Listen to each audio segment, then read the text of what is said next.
The readings we have for Holy Family Sunday, they seem to point us to the ways by which we ought to attend to the idea of what family means for us as people of faith. The Holy Family speaks to us quite clearly about our immediate nuclear family, dad, mom, and kids. But when we go read the first reading and the second reading, which reflects on the story of Abraham, our father in faith, it will seem to reflect on the idea of immediate family and then the universal family of the children of God, all of us created in the image and likeness of God. And even on another level, which is the third level, it will reflect on the idea that Israel actually lives in the presence of God, and so the temple comes into the picture. So when you rearrange it, you're looking at the idea of immediate family structure, dad, mom, and children. You're looking at the idea of the universal familyhood of humanity. And then you're looking at family based on faith. The promise that God made to Abraham with Isaac is interesting because these are people well gone beyond the possibility biologically of having children, Abraham and Sarah.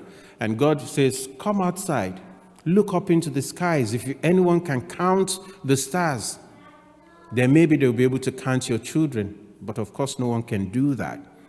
And so we reflect back on that promise of God, and we see that it's fulfilled already, because the three major religions of the world, well, don't let me say major religions, but three great religions of the world, Christianity, Judaism, and Islam, we all trace ourselves back to Abraham. We all claim in that promise that we're children of Abraham, by extension, children of God. And so, we're countless as it is. But what does that really mean for us today? Is it possible that we could see ourselves as children of God truly, so that there's no conflict, whether you're Jew, you're Muslim, or you're Christian? But we know that society does not do that. We have constructed these barriers, maybe by extreme people, maybe by people who are not really practicing the religious faiths they proclaim, but these are the realities of our times, that we're not truly treating ourselves as the family of God.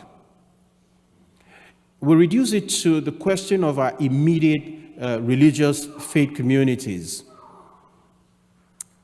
Society continues to evolve, and we evolve with the society we live in. These are times where people keep to themselves. These are times where neighbors do not know neighbors. And so it's possible to belong to a faith parish where you know nobody. But something is wrong with that structure. Because then truly, every time we say at Mass, dear brothers and sisters, let us pray that, it means we're not truly brothers and sisters. If you've been coming to a parish like Miraculous Meta, and you do not know someone that you have met here and made friends with, and probably been to their home, they've been to your home, you have to then reimagine what all of this means to you. Religious faith is personal in our personal relationship with God, but comes alive in our relationship with one another. And then we can look at family life today. Again, family life is deeply impacted by society. And the way society evolves, no one really can capture what changes from time to time. But those of you who are older folks here, I can imagine that in your time, the demographics show clearly that the number of children you had were more than the number of children we're having now. So who determines when we have 6 kids? Who determines when we have 2? Some people will say it's the economy. Some people will say it's just sociological factors. But the fact remains that when we go into scriptures, what the Lord said to our first parents is, be fruitful and multiply.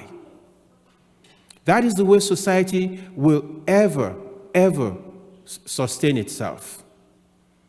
And that is why strange structures that do not abide with the thinking of scriptures becomes a problem in the church. When we were asking Jesus in the Gospel of Matthew about marriage and divorce and all of that, Jesus refers back to Genesis and says, do you not know that from the very beginning, the intention of the Creator is that one man will come together with one woman, they will both leave their families and start a new family.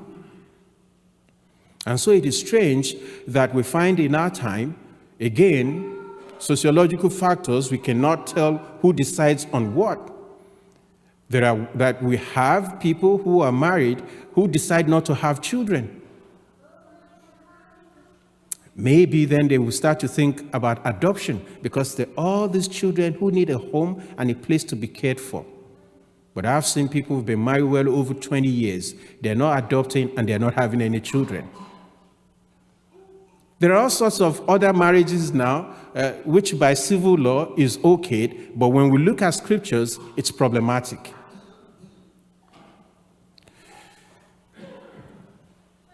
Paul VI, in 1968, started to talk about these problems. And he said, prophetically at the time, that one of the major problems that we will face in the future is if we neglect the meaning of family life in the church. Family life first as a nuclear unit, family life as a faith community, and then the family of humanity. Paul VI spoke about it. Nobody listened to him. John Paul II came along and wrote the theology of the body. All of it is centered about the idea of the family. And Paul VI had warned us that these will be the first way to attack the essence of creation. It is now said that sociologically, Europe and America is at the very forefront of dissemination, the decimation of European and American culture. Some countries in Europe, as soon as 17 years from now, their culture will be totally erased because they stopped having kids.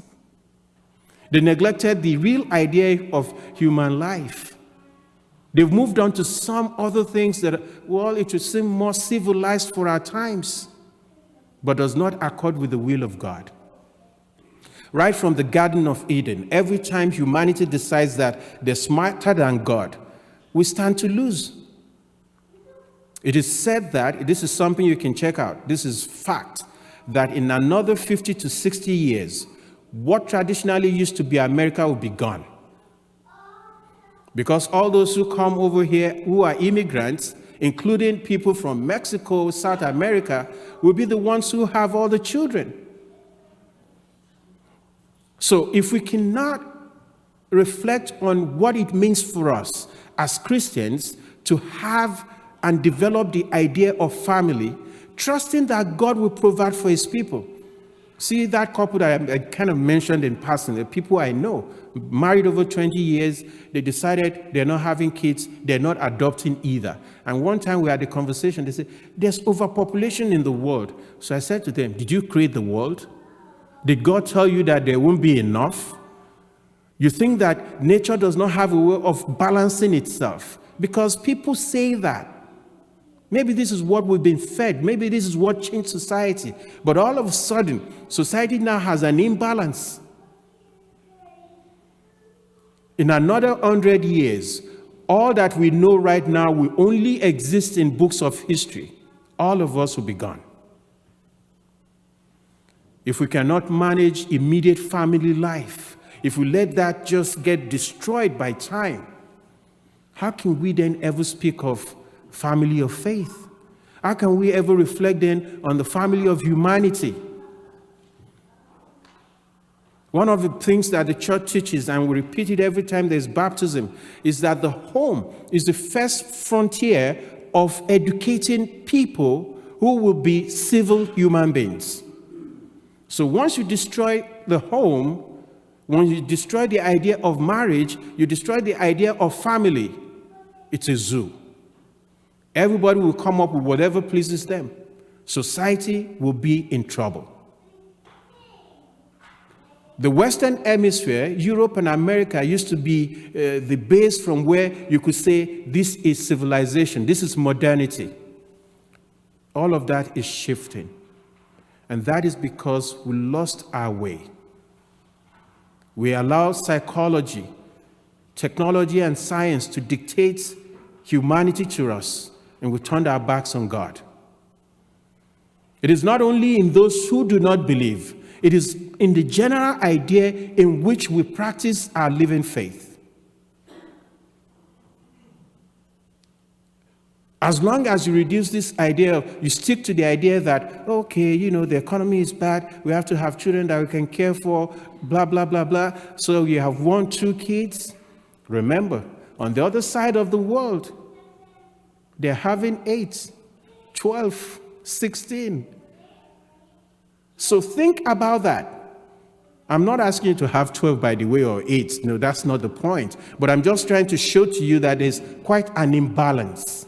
And our way of life as Christians, our way of life as people who espouse freedom and civility and justice, all of that is going to be swept away in a few years.